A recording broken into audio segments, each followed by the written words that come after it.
Hola amigos, qué gusto saludarles. Yo soy Alejandro Mendoza y es un placer poder llegar a ustedes en esta nueva entrega de la serie Back to Basics de AEDI. Es un gusto entregarte temas que sean útiles y también al mismo tiempo relevantes para lo que estás haciendo, y ese es nuestro deseo y nuestro compromiso. Hoy quiero abordar un tema que es honestamente fascinante desde mi punto de vista, y es que debemos empezar a trabajar con nuestras suposiciones. Tú y yo tenemos suposiciones, todos tenemos suposiciones, y las suposiciones son poderosas. Las suposiciones afectan tus decisiones, afectan la manera en que desarrollas expectativas, y yo también, y cambian eventualmente la manera en que interactuamos con otros, con el mundo en general. Déjame darte un ejemplo. Hace muchísimos años yo leí un librito famoso, muy famoso, del doctor Stephen Covey, en el que él daba un ejemplo de un padre que se había subido a un tren en el subway de Nueva York, y mientras rodaba por las estaciones, era muy tarde en la noche, subió otro hombre. Este hombre empezó a observar que este papá, que había subido primero con un par de hijos, más o menos de 8 y 10 años, sus hijos empezaron a perder el control y aventaban cosas por el vagón, molestaban a otros que leían el periódico, y este hombre ya estaba pues un poco inquieto, incómodo. ¿Cómo es posible? Pensaba que este señor no haga nada para controlar a sus hijos. Y mientras más tiempo transcurría, entonces en algún punto este hombre se hartó y se acercó a este papá y le dijo algo como: amigo, ¿acaso no te das cuenta lo que tus hijos están molestando a todos los que vamos en el vagón? Y él entonces reaccionó con la mirada un poco perdida y le dijo algo como: perdóname, la verdad es que los perdí de vista. Lo que pasa es que su madre acaba de morir y no sé cómo darles la noticia. En ese momento, la suposición que había hecho este hombre al ver a un padre aparentemente indolente, que no se preocupaba por la molestia que causaban sus hijos a otros, cambió por completo. ¿Por qué? Porque la suposición fue otra, totalmente nueva. Y tú y yo, la verdad es que, insisto, todos tenemos suposiciones, y la gente que visita nuestras iglesias también tiene suposiciones. Para aprovechar honestamente el poder de las suposiciones, yo creo que la tarea que tenemos tú y yo en las manos es anticiparnos a las suposiciones, especialmente las suposiciones que hacen nuestros asistentes y las que nosotros hacemos respecto a ellos. Es decir, cada comunicador, cada vez que tenemos la oportunidad de comunicar, no importa si es la Biblia en ese segmento de la predicación bíblica, o el mensaje que entregamos cada domingo, o quien da la bienvenida, o quien levanta una ofrenda, o quien explica una canción, debemos asumir que hay gente allí en el cuarto que no necesariamente cree lo que nosotros creemos. Ellos llegan a nuestras iglesias con suposiciones. Se acabó la época en la que la gente llegaba a nuestras iglesias con la mente en blanco, es decir, era como una pizarra en blanco y no tenían ninguna información. No, eso ya no es cierto. Todos tenemos suposiciones, y algo importante respecto a la gente que nos visita, que no comparte nuestra fe, es que en algún sentido tú y yo tenemos goles en contra. Tú y yo tenemos goles en contra como predicadores, como pastores, como líderes de la iglesia. Necesitamos hacer entonces una suposición, y la suposición que debemos hacer es una que nos mantenga enfocados en la visión correcta. Así que antes de terminar este video, yo quiero que salgas aquí con una herramienta muy útil. Te voy a dar un checklist, una lista de chequeo para ayudarte a ti y a tu iglesia a atraer gente que no le gusta la iglesia, y al mismo tiempo energizar a aquellos que ya forman parte de nuestra congregación. Así que, insisto, esto es importante que lo repasemos. Las suposiciones son poderosas. Las suposiciones informan o influencian nuestras decisiones. Las suposiciones al mismo tiempo afectan o crean expectativas y dan forma a la manera en que interactuamos con el mundo en general. Muy bien. Si bien nuestras suposiciones cambian constantemente, hay una suposición que nunca debería cambiar para ti y para mí, que somos líderes de iglesia, y particularmente aquellos que comunicamos. Y es esta: gente que no comparte nuestra fe está en el cuarto. Esa es la suposición que yo quiero que tú y yo abracemos siempre. ¿Por qué?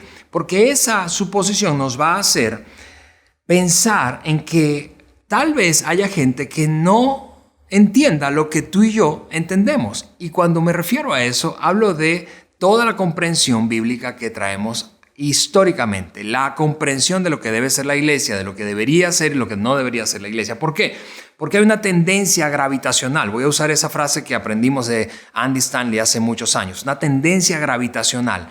La gravedad es una fuerza que nos jala hacia adentro, es decir, nuestro enfoque tiende a estar principalmente en aquellos que ya forman parte de nuestra iglesia.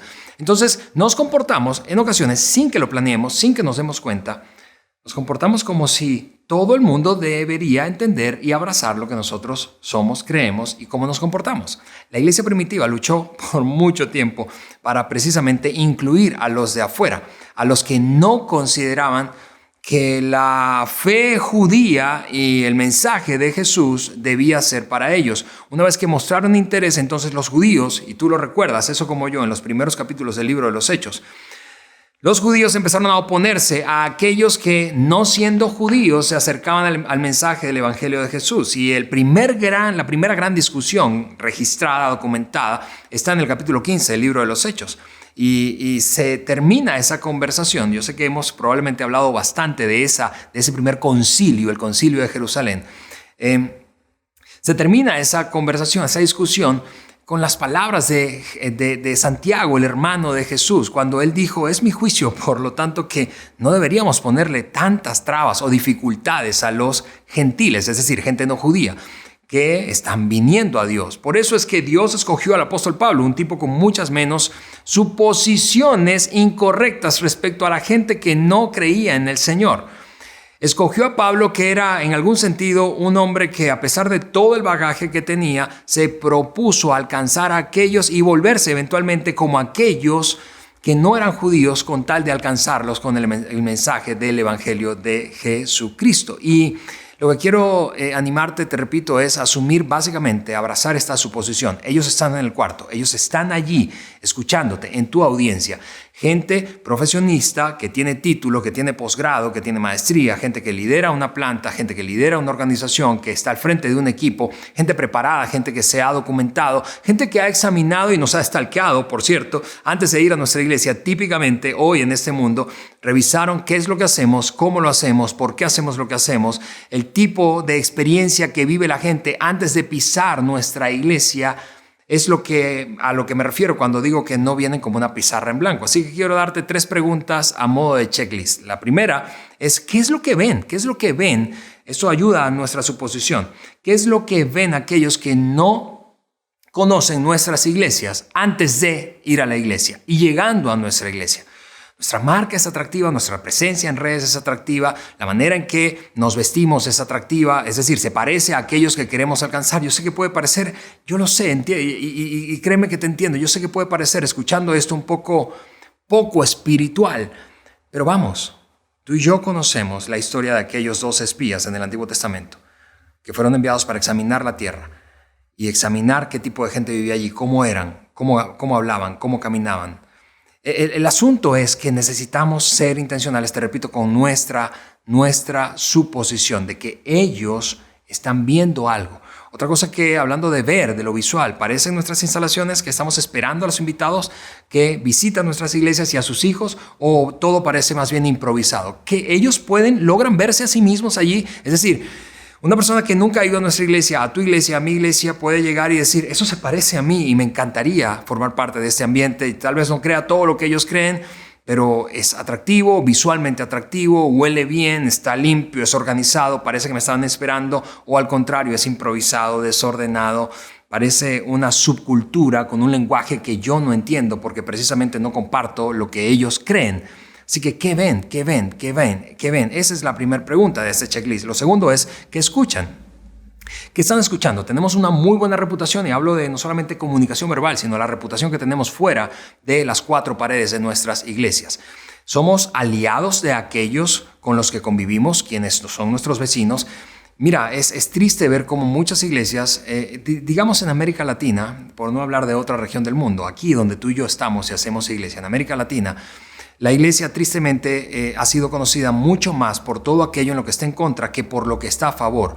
¿Cuánto, por ejemplo, tiempo te tomas para promover a un negocio local que está cerca de tu iglesia? ¿Cuánto tiempo has hecho llave alianza con aquellos que están haciendo algo significativo y a favor de la comunidad? Somos más conocidos ¿por qué? ¿Qué es lo que escucha la gente de nosotros como iglesia? La comunicación que tenemos es atractiva, eso es otra cosa, hablando de escuchar.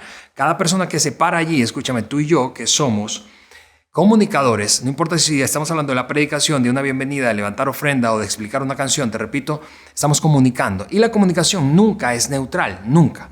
nunca es neutral. La comunicación siempre es o agrega positivamente algo o resta negativamente a lo que intentamos lograr. La comunicación es atractiva, estamos presentando la Biblia de una manera cautivante, fascinante, no dogmática, no religiosa, sino como una historia que pueda enganchar a la audiencia por lo atractivo de la presentación y al mismo tiempo conectar con ellos con sus propias realidades. Y finalmente, ¿qué experimentan? ¿Qué están experimentando los que pisan nuestras iglesias? ¿Qué es lo que sienten? ¿Es genuino o más bien es un ambiente más acartonado del tipo de aire de superioridad moral o espiritual? Cuando la gente llega a nuestras iglesias y vive la experiencia que vive en una reunión, en un servicio, terminan esa experiencia sintiéndose mejor o peor de cómo llegaron.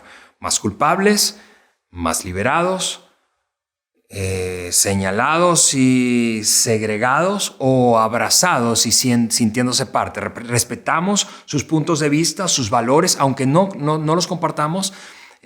Respondemos rápidamente, directamente, de una manera personal a la gente que nos visita.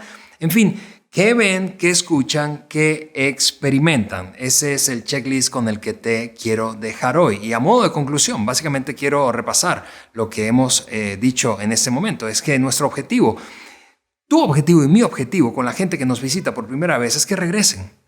Si vamos a ayudar honestamente a la próxima generación, tú y yo, si vamos a ayudarles a tener una fe auténtica, tú y yo tenemos que hacer la suposición correcta. La inmensa mayoría de la población es y corresponde a una generación más joven. Y esto lo digo y me duele un poco, honestamente. Me causa un poco de pena, de tristeza, pero la verdad es que yo no soy parte de esa generación mayoritaria en el planeta. Las nuevas generaciones necesitan experimentar nuestro Padre Celestial y una relación personal con Jesucristo, y lo necesitan hacer de una forma auténtica. Y tú y yo somos responsables de ello. Presentar el Evangelio de una forma relevante e irresistible. Esa es la meta.